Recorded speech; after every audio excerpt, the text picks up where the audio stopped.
আমি চাই আমার হাজব্যান্ড আমার জীবনে ফিরে আসুক এবং আমার সন্তান এবং আমার সাথে সুন্দরভাবে সুখে সংসার করুক।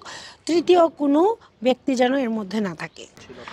আমি ওনাকে অনুরোধ করেছিলাম যে আমার মানে আমি যেটা আন্দাজ করেছিলাম বা গেস করেছিলাম বলতে পারেন, সেখানে আমি বলেছিলাম যে আমার এটা মনে হচ্ছে তো আপনি এখানে আর আগাবেন না আমার পরিবারের স্বার্থে, আমার সন্তানদের স্বার্থে।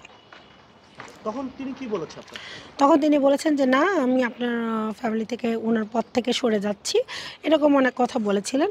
কিন্তু ওনারা মানে অনেক দূর যে এগিয়ে গেছেন বা অনেক দূর যে যাচ্ছেন এটা আমার জানা ছিল না। আমাকে যেতে দিচ্ছে না কারণ আপনাদের যোগাযোগ মাধ্যমে প্রকাশ হয়েছে যে মেহবুল হাসান নাসরিন ইফতি তারা স্বামী স্ত্রী, মানে দম্পতি।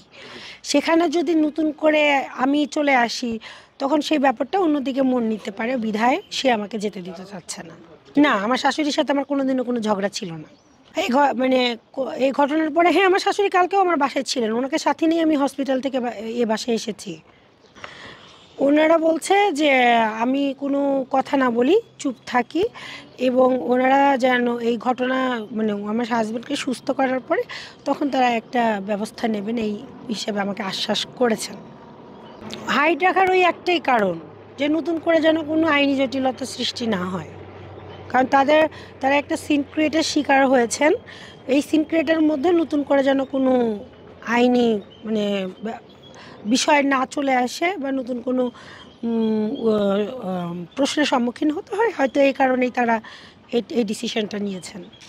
ডাক্তার আমাকে জিজ্ঞাসা করেছিলেন যে আপনি কে। যখন আমি বলেছি আমি ওনার স্ত্রী এবং লিগাল স্ত্রী, তখন উনি একটু কনফিউজড হয়েছেন। কি বলেছেন? তিনি কি বলবেন যে আপনি স্ত্রী থাকার পরেও উনি আরেকটা মানে আরেকজন ওয়াইফ দাবি করছেন, জিনিসটা কেমন হলো এই আর কি। তখন আমি বলেছি ঠিক আছে যে স্যার আমি এটা ব্যবস্থা নিব। উনি আমাকে ব্যবস্থা নিতে বলেছেন। সেই আমি বলেছি ঠিক আছে স্যার আমি ব্যবস্থা নিব। মেন্টাল অবস্থা সিক, আমি ভেঙে গেছি। মানে আমার আসলে মেরুদণ্ড বলে কিছু আছে বলে আমার মনে হচ্ছে না। না, হসপিটালে তার সাথে আমার দেখা হয়নি। সে যখন জানতে পেরেছে যে আমি হসপিটালে যাচ্ছি তখন ওখান থেকে উনি চলে গেছেন। শোনেন, এখন আমি তাহার সাথে বাহিরে যাই না, হ্যাঁ। এখন আপনি বাহিরের চোখের আড়ালে কি করছেন, আপনি যখন আপনার সব কিছু শেয়ার করছেন না, তখন আমি কি করে বুঝবো যে উনি আসলে বাইরে কি করছেন কি করছেন না আর কি। ভালো, শোনেন, ভালো ছিলাম না কে বলছে? ভালো না থাকলে এতদিন ধরে একটা মানুষ একটা সংসার করতে পারে? অবশ্যই ভালো ছিলাম।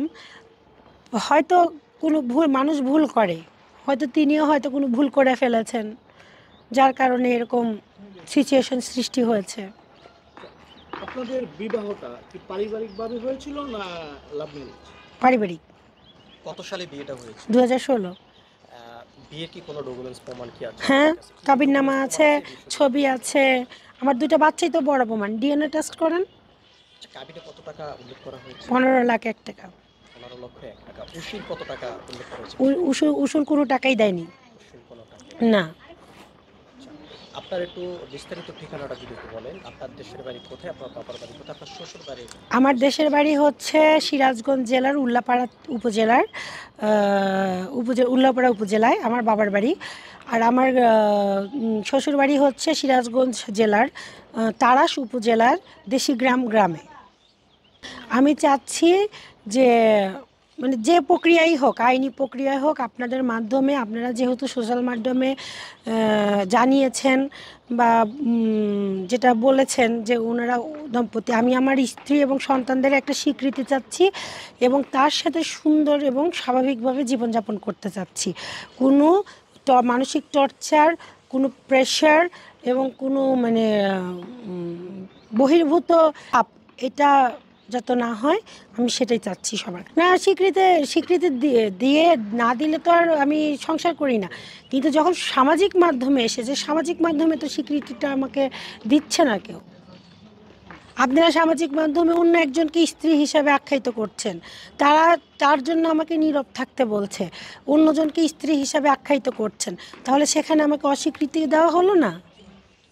আইনি কোনো ব্যবস্থা নেবেন কিনা যদি আপনাকে স্বীকৃতি যদি না দেওয়া হয়? তখন তো নিতেই হবে অবশ্যই। আইনি প্রক্রিয়া যেতে হবে। যদি এটা সুষ্ঠুভাবে সুরাহা না হয় তখন তো আমার আগে আইনি ব্যবস্থায় যেতেই হবে এবং আমাদের নিরাপত্তা দিতে হবে, কারণ আমার বাচ্চাদের উপরে তো হার্মফুল হতে পারে বিষয়টা, জানেন। আমি সে বিষয়ে এখন না যাই, আমি সে কথা এখন বলতে চাচ্ছি না। আমি নিরাপত্তাহীনতা ভুগছি, কারণ কারণ তারা আমাকে নানাভাবে নানা কথায় জর্জরিত করছে, বিদ্ধ করছে। কারণ আমার একটাই অপরাধ হয়েছে যে আমি আপনাদের সামাজিক মাধ্যমে রিভিল হয়েছি। সামাজিক গণমাধ্যমে প্রকাশ হওয়ার আগে এবং সামাজিক গণমাধ্যমে প্রকাশ হওয়ার পরে ঘটনাটা পুরোই উল্টে গেছে, বুঝতে পেরেছেন। আমি চাই, আমার দুটো বাচ্চা আছে, আমার দুটো বাচ্চাকে মানে নিয়ে আমি সুখে থাকতে চাই। আমার বাচ্চা দুটোর সুন্দর সুনিশ্চিত ভবিষ্যৎ আমি দেখতে চাই। হ্যাঁ জানে, ওর বাবা অসুস্থ, জানে। হ্যাঁ আমি গিয়েছিলাম। আচ্ছা আপা, আপনি একটু বলবেন যে আজকে আপনি মেডিকেলে যাবেন কিনা বা কখন না, যে পরিস্থিতি তৈরি হয়েছে সেখানে আমি আর যেতে পারবো বলে মনে হয় না। আমি যেতে চাইলেও যেতে পারবো না, তারা আমাকে অ্যাকসেপ্ট করবে না। না, আমি যখন হসপিটালে গিয়েছিলাম তখন তাকে আমি দেখিনি, আমি তাকে দেখিনি। আপনি তার সম্পর্কে আসলেই মানে কতটুকু জানেন? আমি তার সম্পর্কে বেশি কিছু জানি না, কারণ তাকে আমি চিনিও না, তাকে আমি জানিও না। এই ঘটনা সম্পর্কে আসলে আমি কিছু জানি না। এখন কোন পারপাসে বা কিসের ভিত্তিতে এই ঘটনাটা হয়েছে এটাও আমার জানা নেই। অবশ্যই, কারণ আমি চাই যে আমার স্বামীকে যারা আহত করেছেন, গুরুতর অসুস্থ করেছেন এবং জীবনের যে তার ক্ষতটা তৈরি করেছেন, আমি চাই তাদের সুষ্ঠু বিচার হোক এবং সুষ্ঠু সমাধান হোক। তারা যেন আইনের মাধ্যমে সুন্দর এবং সুষ্ঠুভাবে মানে আমার স্বামী বিচারটা পায়, এটাই আমি চাই।